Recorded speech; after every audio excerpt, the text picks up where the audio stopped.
നമസ്കാരം.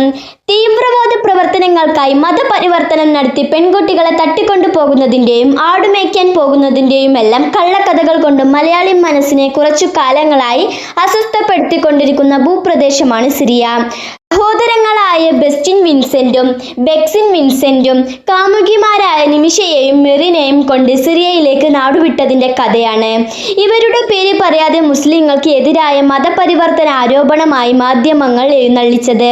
എന്നാൽ ഇപ്പോൾ സിറിയ മാധ്യമങ്ങളിൽ നിറഞ്ഞു നിൽക്കുന്നത് രൂക്ഷമായ ആഭ്യന്തര കലാപത്തിന്റെ വാർത്തകളാണ്. കുറച്ചുകാലം സമാധാന അന്തരീക്ഷം നിലനിന്നെങ്കിലും ഏതാനും ദിവസമായി സിറിയ വീണ്ടും ആഭ്യന്തര സംഘർഷങ്ങളിലേക്ക് വഴുതി വീണിരിക്കുകയാണ്. സൈന്യവും പ്രതിഷേധക്കാരും തമ്മിൽ വീണ്ടും അതിരൂക്ഷ ഏറ്റുമുട്ടലാണ് നടക്കുന്നത്. ഹയാത്ത് തഹ്രീർ അൽ ഷാമിന്റെ നേതൃത്വത്തിലാണ് ബഷാറുൽ അസദ് സർക്കാരിനെതിരെ പോരാട്ടം നടക്കുന്നത്. അധീനതയിലുള്ള വടക്കു പടിഞ്ഞാറൻ പ്രവിശ്യയായ ഇദ്ലിബിൽ ഇരു വിഭാഗവും തമ്മിൽ കനത്ത ഏറ്റുമുട്ടലാണ് നടക്കുന്നത്. രാജ്യത്തെ രണ്ടാമത്തെ വലിയ നഗരമായ അലേപ്പോ പ്രതിഷേധക്കാർ പിടിച്ചെടുത്തു. തലസ്ഥാന നഗരമായ ദമസ്കസിന് 350 കിലോമീറ്റർ വടക്കാണ് അലേപ്പോ.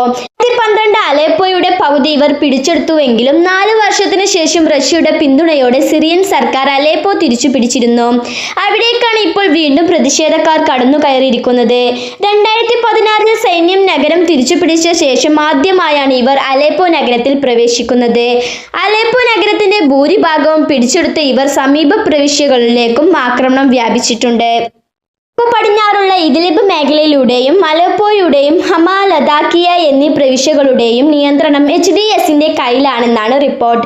നഷ്ടപ്പെട്ട പ്രദേശങ്ങളെല്ലാം റഷ്യൻ പിന്തുണയോടെ തിരിച്ചുപിടിക്കാനുള്ള ശ്രമം തുടരുകയാണ് സർക്കാർ. തങ്ങളുടെ നിയന്ത്രണത്തിലുള്ള ഇദ്ലിബിൽ കഴിഞ്ഞ ആഴ്ചകളിൽ റഷ്യൻ സിറിയൻ വ്യോമസേനകൾ നടത്തിയ ആക്രമണത്തിലുള്ള മറുപടിയാണ് തങ്ങളുടെ നീക്കം എന്നാണ് വിമതർ പറയുന്നത്. ന്യൂസ് ഡെസ്ക് മിൻഹ വേൾഡ്.